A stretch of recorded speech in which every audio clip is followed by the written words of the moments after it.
Hello and welcome to the program. Almost a year ago, on the 1st of September, the association agreement between Ukraine and the European Union came into force. So what has Ukraine achieved in this period, and what still needs to be done to ensure Ukraine's better future as part of the European community? To talk more about this, we welcome in our studio today Dmytro Kuleba. He is a permanent representative of Ukraine to the Council of Europe. Hello and thank you for joining us. Hello. So first question for the viewers to understand, since the association agreement with Europe has been passing, is in force, what are the achievements? I think that the best achievement, and it's a visible achievement, is the fact that the association agreement is working at full swing. It facilitates trade between Ukraine and the European Union, and you see from the statistics and data available that Ukrainian export to the European Union is growing at a very good pace. Second, I think that we can establish the fact of a very dynamic integration in various sectoral parts of our cooperation with the European Union. I mean, like enhancing customs cooperation, introducing EU legal standards into the legal system of Ukraine, and so forth and so on. So the association agreement has created this framework to make this cooperation possible, which eventually leads to the most important purpose of the association agreement, which is bringing Ukraine closer to Europe. So is this on the line of a full membership in Europe at one point? Well, indeed, the position of Ukraine is that eventually Ukraine will become a member of the European Union. There are no legal obstacles to that because we are a European country and a democratic country. The association agreement itself does not contain a norm about the membership in the European Union, but the understanding on both sides is clear that the closer Ukraine gets to the European Union, to its legal, cultural, social, economic standards, the higher are the chances of eventual full membership in the EU. Because, and there has been talk today even with Macedonia, the European Union seems to be focused this day on Western Balkans country. How can Ukraine weigh into this kind of extension of Europe? I think that we really have to focus on our homework, on our tasks. There is no way that we can somehow associate ourselves with the process currently taking place in Western Balkans, because this process is a very clear regional focus, and Ukraine is a little bit situated a little bit closer to the east of Europe. Yeah, so it's a kind of a different regional part. But what is important is to observe the process of the accession of Western Balkans and the dynamics of the position taken by the European Union. Because we know that countries in the Western Balkans have many issues which are similar to the issues in Ukraine. Mm-hmm. And if the European Union finds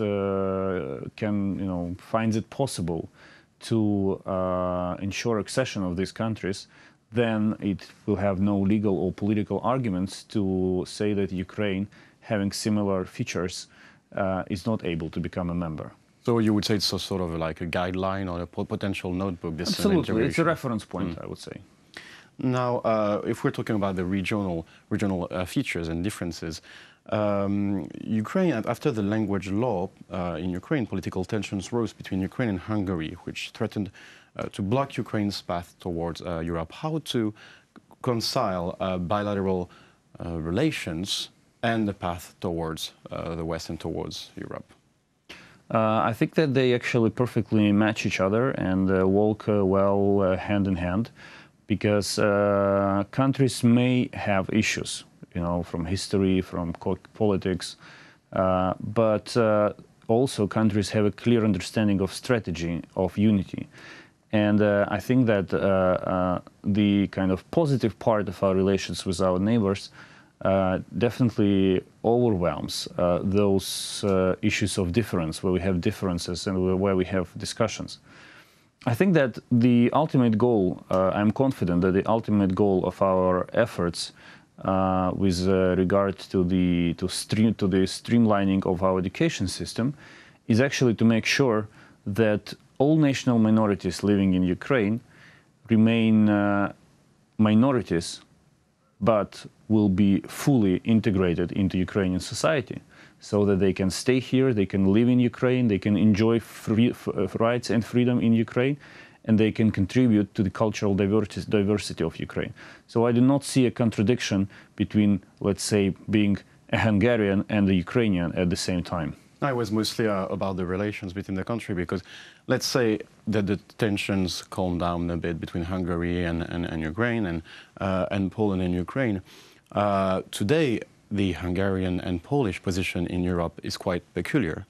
How to reconcile with that kind of potential allies, how to reconcile this and also going through the core of, let's say, the original union, let's say France, Spain, who are pointing today the fingers at certain reforms in Hungary and in Poland.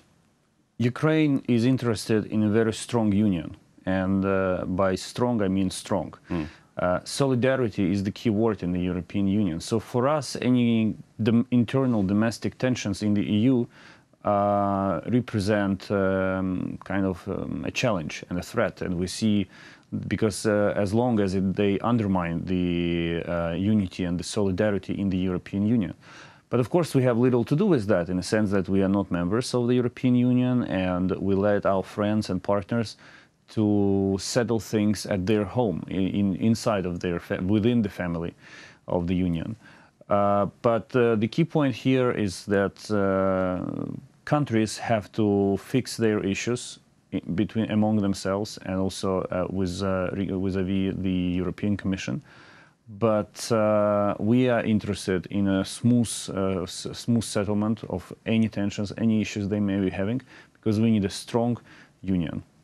Now, how to ensure, so in 2019 is the election year, how to ensure that this reform and the path taken into the association agreement stays after?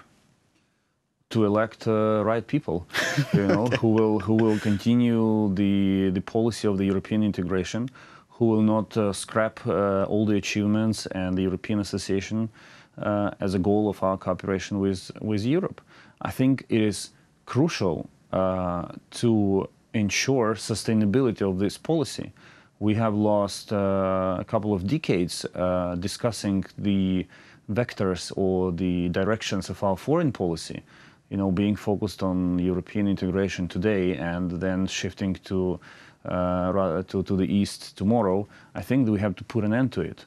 And since I do not care who will personally be elected, but I want this person to be fully committed to the European integration of Ukraine, recognizing that there is no foreign policy alternative for our country. And now, to conclude this interview, what's the next step into the association agreement? Implementation. This agreement has huge potential. It's colossal. And we have to focus on the implementation. Currently, we do not need a new agreement. We have to take all of this agreement. Well, thank you for this overview. It was a pleasure to have you in the studio today. That was Dmytro Kuleba, he's a permanent representative of Ukraine to the Council of Europe. Thank you for watching the program. Stay tuned for the rest.